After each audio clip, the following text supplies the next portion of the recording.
kubatenga owuliriza omukyala we bamuyita Kalo Nakimera. Kigambibwa nti mu Uganda tobangawo omukyala ayimba nga ye. Bino byayogera omukulu gwe bayita Eri Wamala. N'akadde kati tobangawo omukyala akw'amaloboozi gonna. Buli ddoboozi buli kika kya music asobola okuba ate yali akiyimba. Omukyala we gwe nkutegeeza gwe bayita Kalo Nakimera. Saagala omugatte na Grace Nakimera akyaliwo. Kalo Nakimera abajjukira emyaka gya 8 eyo yasobola okuba ate nga atandikira mpolampola. Gugenda okuba ate nga nkubuulyako nga yasobola okuba ate nga atinka mu 89 awo yasobola okuba ate nga akikwatira.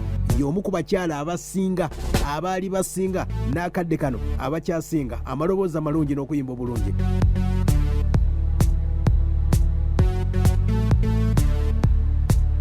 Nga 19 Sebutemba mwagwa lwa 2003 omukyalo yatufaako. Abajjukira obulungi omukyalo gwe bayita Kalo Nakimera era nga bamuziika Mbulemeezi eyo Luweero gye basobola okuba ate nga bamuziika. Kigambibwa nti yalina myaka nga 29 bwe kigambibwa mbu ayinza okuba weyafiira omukyalo gwe bayita Kalo Nakimera naye nga asobola okuba ate nga atinka nnyo mu myaka egyo egya 80. Nga Kalo Nakimera ono gwe kutegeeza ku mwaka gwa 1985 we yafulumiza akayimba ke bayita Omusujja. Naye ng'okutandikako okw'endongo yatandikira ddala eri okusoma kwe yasomerako sayidi z'e Kenya egyo yasobola okuba ate nga akulira mpolampola era nga n'okusoma yasomera sayidi z'e Kenya eyo ng'amaliriza okusoma emirimu nga gibuzeebuze. Omukyalo ono yasobola okuba ate nga ayingira ekisaawe ky'endongo mpolampola n'asobola okuba ate nga atandika okuyiriba endongo mu Uganda. Kwe kujja wano mu Uganda okutandika okuba ate nga akuba endongo. Gwe kutegeezaako omukyalo omu ku basinga ekyo saagala okyerabire. Paka akadde kano abakyala bakyasinza okuba ate nga bakuba abadde yali akuba amaloboozi ag'enjawulo ng'akuba ebika bya music eby'enjawulo nga bw'aba agenze mu jazz music, bw'aba akubye R&B, bw'aba agenze mu zuku, bw'aba akubye reggae music, bw'aba akubye kalipuso, toyinza kumugjawo omukyalo ono. Wabula nga yali wagguma ennyo, yali mukyala ng'anywa omwenge nga toyinza mugamba nti biki neera nga takola na rehearsals oba training. Ye yali ajja nga akuba freestyle olw'embeera nti yalina eddoboozi ery'obuzaale yasobola okuba ate nga akozesa amalala. Obulamu yabukozesa nnyo ebitagasa byengenda okuba ate nga akunyumiza. Omukyalo ono ng'atandise myaka gyadda myaka 1993 yasobola okuba ate nga yeeyunga ku band gye bayita Super Rockets Band. Yali yamukulu gwe bayita Martin Muyenga. Bandi eyo obudde obwo abakongwe basinga okuba ate bakikubiramu nga bakuba lumba bakuba jazz kadonkamu nga bakikubira ddala.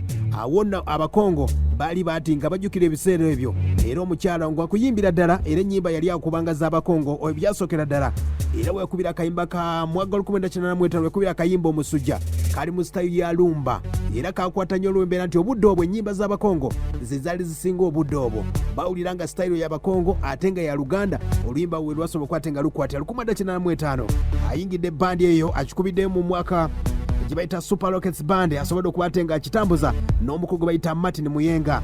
Awo nno ng'alina munywanyi we gwe bayita Sala Birungi mwalimu omukulu gwe bayita Medi Mbaziira ne Fred Maiso nga bakitambuza mpolampola. Wabula nga mu kusookera ddala omukyalo ono nga ddala asobola okuba ate nga akuba hiiti okuyingira bandi zino yatandika ng'omuzinyi omukyalo gwe kutegeeza gwe bayita Kalo Nakimera era ng'asobodde okuba ate nga akitambuza asobola okuba ate nga aguma n'asobola okuba ate nga yakwata oba obukulembeze bw'ekibiina ekyo bayita Super Rockets Band n'asobola okuba ate nga ye mukyala yasobola okuba ate nga aliidinga mu maloboozi ag'enjawulo ge bayita aliidinga mu vocals era nga nnyimba nnyingi yasobola okuba ate nga agezaako eza Shala Mwana eza Tina Tana ezo nasobola okuba ate nga azikuba ng'asobodde okuba ate nga akuba akayimba Omusujja mwaka 1995 amalala gasobola okuba ate nga kula yava mu bandi eyo yasobola okuba ate nga emukuza kwe kuyingira gye bayita Jambo Star Band nasobola okuba ate nga kikuba mwaka 1997 ng'avuddeyo mwaka 1999 yasobola okuba ate nga avamu ng'amalala gamutikka. Omukyalo ono yali anywa omwenge gwe nkutegeeza gano mazima geeyogerera era embeera yasobola okuba ate nga etambula bamwogerako. Omukyalo ono yali w'amaanyi nnyo naye ng'okumugamba nti omubuulira gwe mbw'oba gwe oli promoter oli manager akulira ebibiina era ng'ekyamujja mu bibiina eby'enjawulo kumuwabulako nga bamubuuza ng'ozereeti lwaki tewazze ng'abavumaavuma olw'embeera nti yali asula mu mabaala ng'ekitone yasinga obudde obwo. Gwe nkutegeezako omukyalo ono gwe bayita Kalo Nakimera. Era bandi nyinyi yo we yavaayo mwaka 1989 yasobola okuba ate nga akitambuza yekka wabula nga bandi ez'enjawulo zasobola okuba ate nga ezimusasula oba bazimupangisa. Waliwo band gye bayitanga Central Volcano, waliwo gye bayita Vibrations, waliwo gye bayita Twins Band, waliwo gye bayita Eclipse Band. Yasobola okukwata nga azikubiramu. Awo nno mwaka 1993 ng'asobola okukwata nga akitambuza afuna promoter omukulu gwe bayita Edison Kadiwa. Edison Kadiwa oyo abamanyi Edison yasobola okukwata nga promoting omukyala gwe bayita Kalo Nakimera. Kalo Nakimera nno agamba nti yali wamputu era yasobola okukwata yamulemerera ne basobola okukwata bakwasaganya mpola paka mwaka 1995 yasobola okukwata nga meeting omukulu gwe bayita Umaru Katumba. Awo nno yegatta ku kibiina kye bayita Emitozi ng'agyegasseeko mwaka 1992 basobola okukwata bakola akayimba namba y'essimu abakajjukira omukwano guluma. Obuyimba bunnyo basobola okukwata nga bakola omukwano gw'ewala bonna babukola n'omukulu gwe bayita Umaru Katumba ne basobola okukwata nga bakuba ekibuga obudde obwo nga bwe baliko akadde ako. Era ng'omukyala gwe bayita Kalo yasobola okukwata nga afulumya ennyimba nga Sembera, Holido, waliwo akayimba ke bayita Abakulu, waliwo ke bayita Bye Bye Star, ku ssaawa esembayo, endongo zonna yasobola okukwata nga zikuba. Ng'alimu Emitozi no tebasobola okukwata nga bamalayo ekiseera kinene nnyo olw'embeera nti omukulu gwe bayita Umaru Katumba ng'ava e Masaka yafuna akabenje mu 1994 yava mu Easter season. Bali bava kuba mu season ya Easter.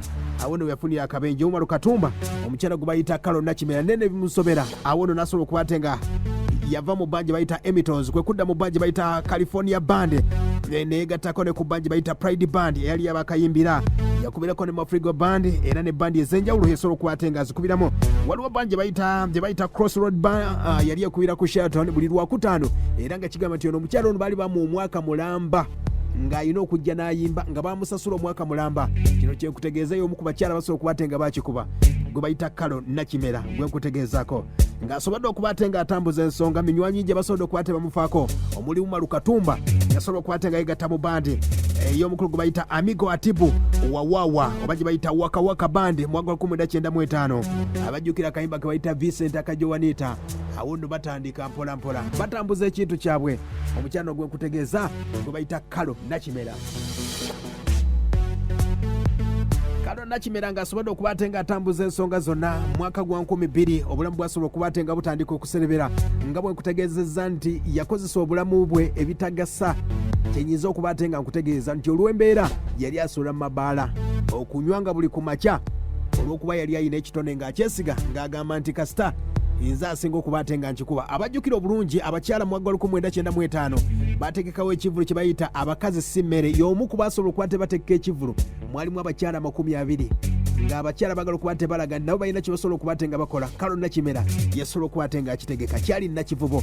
Awo nno abakyala basobola okukwata nga batandikira okukwata nga bakikuba mpola. Gwe nkutegeeza gwe bayita Kalo Nakimera mwaka gwa 2000 obulamu butandika okukwata nga busebera akasente kamuggwako. Bapromota basobodde okukwata nga bamwesuula nga kigambwa nti bapromota yabayisanga bubi yabanyaganga akasente olw'embeera nti yabeeranga mu mabaala.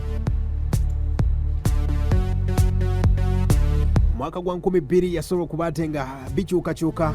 Mwaka gwa 2002 munywanyi we gwe bayita Sara Birungi yamufaako. Awo nno n'atabuka abamu ne bagamba nti oba Kalo Nakimera yagwa eddalu olw'embeera nti obulwadde obwasobola okukwata bwamukwata abantu babutegeera ne bategeeza nti ekibumba kyasobola okukwata nga kitandise okumuluma. Awo nno mwaka gwa 2003 Septemba nga mu gw'omwenda yasobola okukwata nga ayolekera ewa mama we esaidi z'eruweero eyo era gye bamuziika. Gwe nkutegeezaako gwe bayita Kalo Nakimera y'oyo nno omukyala gwe nkutegeezaako y'omu ku bakyala abasinga abasobola okukwata nga bakikuba yafa kibumba nga bwe bategeeza. Bandi nyingi zesobola okukwata nga atambulizaako yali Emitozi ne bandi ez'enjawulo nyingi nnyo zesobola okukwata nga ayimbiramu omukyala ono gwe bayita Kalo Nakimera. Era oyinza okumugatta ku bakyala ab'amaanyi abasobodde okukwata nga wano mu Buganda basobodde okukwata bakoledde ekyenjawulo. Toyinza kulabira omukyala gwe bayita Adija Namale akyaliwo yazaalibwa 1947 yakuba akayimba mu kuliko omwaka. Waliwo omukyala gwe bayita Sala Kyolaba yali mukyala wa Amini. Waliwo omukyala gwe bayita Jowanita Kawali akyaliwo. Waliwo omukyala gwe bayita Sala Nanteza yali mukyala w'omugezi gwe bayita Jime Katumba naye sobola okukwata nga akitambuza mu kisaawe ky'endongo. Omukyala gwe bayita Magwe Nakibuuka. Waliwo omukyala gwe bayita Kalo Nakimera n'abalala bangi nnyo abasobodde okuba ate nga bakola ebyenjawulo mu music industry nga bwesobodde okuba ate nga yatambula. Tubadde mu kikadde mpola ku mukyalo ono.